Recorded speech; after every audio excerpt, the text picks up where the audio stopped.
Hello guys, I am Danish Javed, J salon honour.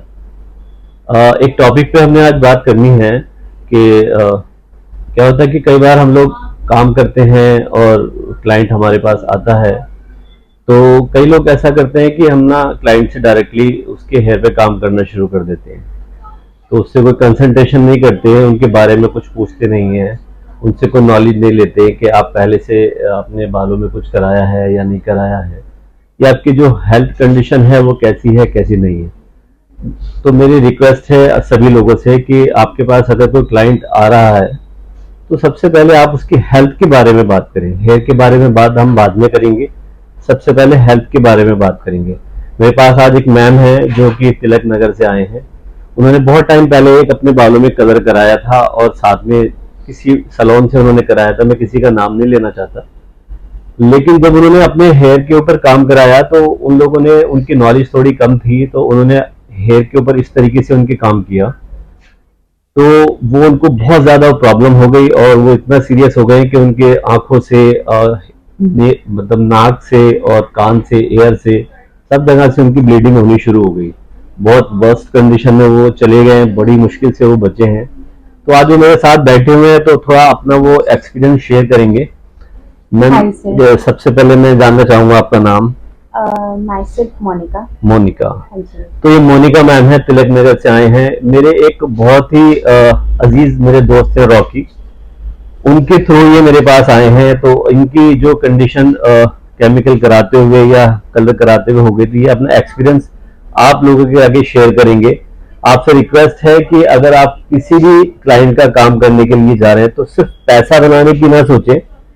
उनसे सबसे पहले ये पूछें कि भाई आप, आपकी हेल्थ वाइज आपकी कोई प्रॉब्लम तो नहीं चल रही है, देन उसके बाद आप हेयर के ऊपर काम करना शुरू करें। तो मैम, थोड़ा सा एक्सपीरियंस आप बताएं, आपके साथ क्या हुआ था। लास्ट 2 इयर्स बैक, 2 साल पहले की बात है। मैं ऐसे ही, मेरा भी मन हुआ केराटिन और कलरिंग करवाने का, तो मैं करवाने गई। बहुत रिनाउंड सैलून है, मैं नाम नहीं लूँगी, बहुत अच्छा सैलून है। तो मैंने केराटिन करवाया और उन्होंने मेरा केराटिन किया और देन उसके बाद उन्होंने मेरा कलरिंग किया। तो हुआ क्या ना कि केराटिन जब मैंने करवाया उससे ही नेक्स्ट डे उन्होंने मुझे कलरिंग के लिए बुला लिया। तो जब मेरा कलरिंग हुआ और केराटिन हुआ तब तो मुझे कुछ इतना इफेक्ट नहीं लगा, लेकिन हाँ, बाहर आने के बाद मेरा सेंटर हेड से हीट अप हो रहा था बहुत ज्यादा। ओके। मुझे ऐसा फील हो रहा था कि मुझे कुछ लग रहा है, बट मुझे लगा इट्स नॉर्मल, होता है ऐसे। और मैंने उनसे भी पूछा तो उन्होंने कहा इट्स वेरी नॉर्मल, थोड़ा सा केमिकल है तो आपको लगेगा। तो शायद मुझे इतना नॉलेज नहीं था। एक्चुअली मैं बीपी की पेशेंट हूँ, काफी शूट अप हो जाता है मेरा बीपी। जी। तो मैंने उनको ये भी नहीं बताया और उन्होंने भी फर्स्ट प्रायोरिटी उनको देनी चाहिए थी कि वो मेरे से पूछते। मुझे नहीं पता था बीपी से इसका कोई लिंक है कलरिंग से। तो जब मैं घर गई तो 4 o'clock के करीब मैं घर पहुंची। इवनिंग में 6 to 7 o'clock के करीब मैं अपने रूम में बैठी हुई थी, तो एकदम मैंने सर नीचे किया तो ब्लड गिरा।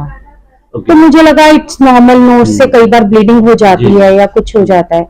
बट थोड़ी देर बाद आफ्टर 1 hour बेटे ने कहा मम्मा मुझे खाना खाना है, तो मैं किचन में गई चपाती बनाने के लिए। जैसे ही मैंने चपाती बनानी शुरू की, मुंह नीचे किया तो चपाती पूरी रेड हो गई।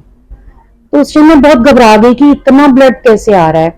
तो सडनली मैंने अपने बेटे को आवाज जोर से लगाई, तो इतने में मेरे माउथ से भी ब्लड आना शुरू हो गया। ओके। तो मेरी सामने जेठानी वगैरह थी तो वो आई फटाफट। वो जब तक लेके गए मुझे, मेरे ईयर्स से, पूरे आईज, इवन आईज से भी मेरे ब्लड निकलना शुरू हो गया। तो पास के हॉस्पिटल में गए, उन्होंने तो बिल्कुल कह दिया कि 2-3 घंटे के लिए आई है, तो प्लीज अगर आप कहीं और दिखा सकते हैं तो वहां दिखाइए। तो मैं श्री बालाजी में मुझे लेके गए। तो देन उन्होंने मेरा हेड बिल्कुल नीचे किया और मेरा ब्लड का फ्लो काफी ज्यादा, मुझे वॉमिटिंग्स आई ब्लड की। और उन्होंने मुझे कहा ये जो आपने केमिकल करवाया है, ये हुआ क्या है, आपने एक ही टाइम में विदाउट एनी ब्रेक बहुत सारा केमिकल अपने उससे करवा लिया और रूट से करवाया। एक्चुअली मेरी जो कलरिंग हुई थी ना, वो रूट से हुई थी। जी।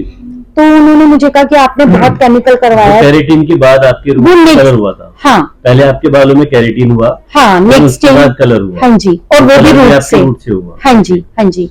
हॉस्पिटल में ईएनटी स्पेशलिस्ट ने मेरे इस नोज से नोजल डाला गले तक। तब कहीं जाके आपको रिलीफ मिला। हाँ, मेरा वो नोजल 7 to 10 डेज वो नोजल अंदर रहा, मुझे मैंने एक तरफ से सांस ली, मुझे बहुत दिक्कत हुई।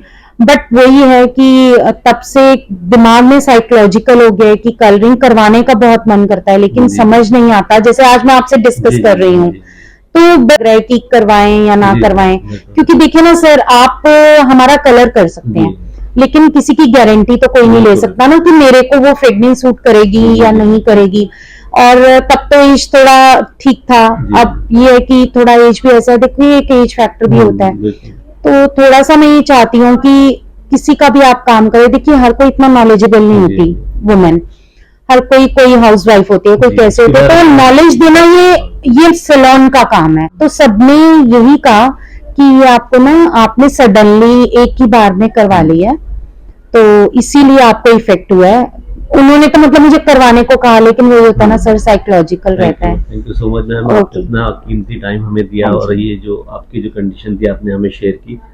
तो मैं छोटी सी बात अब यहाँ अपने सभी साथियों से, सभी ऑनरों से और सभी लोगों से कहना चाहूंगा कि आपके पास कोई भी क्लाइंट आता है तो प्लीज उसके साथ बैठ के थोड़ी देर बात करिएगा, 10 से 15 मिनट कंसल्टेशन करिए। जरूरी है किसी भी क्लाइंट के साथ आपको उसकी कंडीशन का पता होना चाहिए।